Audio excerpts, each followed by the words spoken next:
नमस्कार दोस्तों, फिस्टूला के केस में जिसको भगंदर भी बोला जाता है, एनल फिस्टूला एक आज के दिनों अगर मैं देखता हूं तो ये बड़ी कॉमन सी समस्या बनी हुई है। लेकिन सबसे ज्यादा जो इसकी जो समस्या बढ़ने वाली जो बात है वो ये है कि रोगी हमेशा इस वजह से मिसगाइड रहता है या फिर उसको भ्रामक प्रचार इस तरह को सुनने का मिलता है कि जी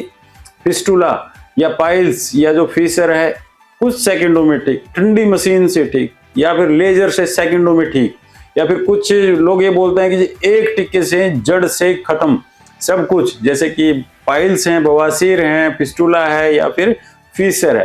तो एक टिक्के में जो सेकंडों वाला या बोलते हैं जी एक ही घंटे में छुट्टी कर दीजिए। देखिए अगर सही ट्रीटमेंट होगा, चाहे वो स्पाइनल एनेस्थीसिया ही लगाया हो या जनरल एनेस्थीसिया देके आपका ट्रीटमेंट किया गया हो,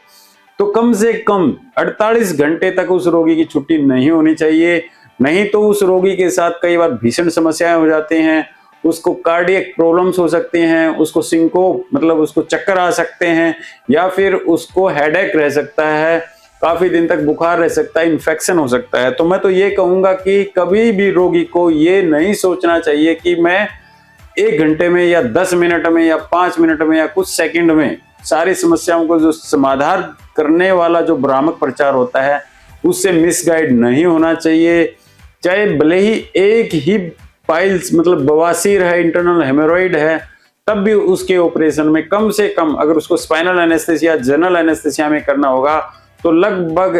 30 मिनट से लेकर 40 मिनट तक। तो एक ही हेमोरॉइड है, उसका क्या ट्रीटमेंट आप करवा रहे हैं वो भी डिपेंड करता है कि स्टेपलर से आपके हेमोरॉइड की ट्रीटमेंट हो रहा है या लेजर से हो रहा है या उसकी हाइब्रिड टेक्निक। अगर पाइल्स भी है तो भी उसकी हाइब्रिड टेक्निक्स होती हैं, डिफरेंट टेक्निक। ये नहीं है कि आज सिंपल एक लेजर से जला दिया और 2-3 साल के बाद वो फिर से उसको बवासीर या इस तरह के मस्से वगैरह बन गए। तो जो सेकंडों वाला या 1 घंटे में छुट्टी वाला जो भ्रामक प्रचार होता है, चाहे वो फीसर को लेके हो, चाहे वो पाइलोनेटल साइनस को लेकर भी हो, या किसी भी तरह के जो कोलोरेक्टल जो नीचे के जो गुदा मार्ग होता है उसमें कोई फीसर बना है, इस तरह की समस्याओं का अगर सेकंडों में मिनटों में अगर ये ट्रीटमेंट इनका होता तो हमारे देश में इन बीमारियों के करोड़ों रोगी नहीं होते। और मेरे पास तो जो भी रोगी आते हैं वो कहते हैं जी हमने तो 3 बार ट्रीटमेंट कराया या 6 बार ऑपरेशन कराया या 8 बार कभी इंजेक्शन।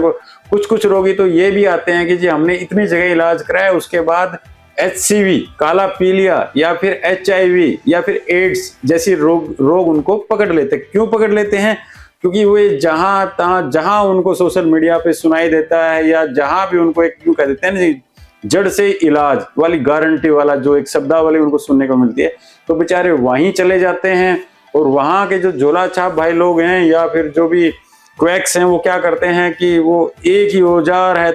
बिना ऑटोक्लेव के, बिना प्रॉपर स्टेरिलाइजेशन के, बिना एनेस्थेटिस्ट के, बिना सीनियर डॉक्टर के जो सर्जन होते हैं या फिर जो एनेस्थीसिया के जो सीनियर डॉक्टर होते हैं उनकी गाइडेंस के बिना प्रॉपर ऑपरेशन थिएटर के वो कहीं भी उनको लेटा के एक ही औजार वर्षों तक महीनों तक बिना ऑटोक्लेव किए हुए घुसाते रहते हैं एक पेशेंट से दूसरे पेशेंट के शरीर में, और उससे उनको HIV, HCV और जो हेपेटाइटिस B वायरस मतलब तरह तरह की वायरस की बीमारियां, VDRL, सिफिलिस मतलब तरह तरह की बीमारियां एक रोगी से दूसरे रोगी में फैलाते रहते हैं। तो मेरा आप लोगों से यही एक निवेदन है कि आप लोग भ्रामक प्रचार के चक्कर में ना आए। चाहे आप हमारे देश में रहते हैं या विदेश में रहते हैं, आप इस समस्याओं से परेशान हो रखे हैं, चाहे वो पाइल्स है, चाहे वो फीसर है, चाहे वो भगंदर है या